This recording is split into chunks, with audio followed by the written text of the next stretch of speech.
you've got to find your weak spot. And that's the struggle looking at Georgia's defense is my gosh, I can't get over, I just can't get over the image of Jalen Carter lifting Jaden Daniels up into the air like a sack of flour. I just can't get past that. And the fact that defensive line for Georgia has adapted to Nolan Smith not being in the rotation.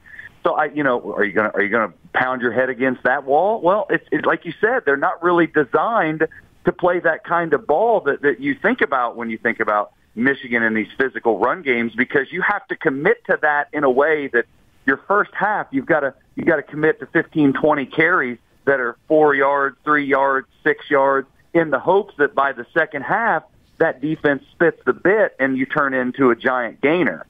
And that's just not in Ryan Day. The closest we saw to that type of game plan was against Notre Dame, and Georgia's defense is far superior to Notre Dame, and you just can't afford to let Georgia run away from you in that way. So yeah, it's going to be an aerial attack because it needs to be, and because that's what Ryan Day wants to be. That's been I don't have many criticisms and critiques of Coach Day.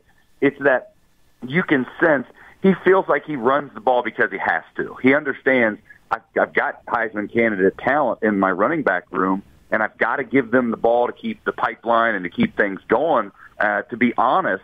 But you can tell he would rather, throw those screen routes and get the ball through the air and attack from that way.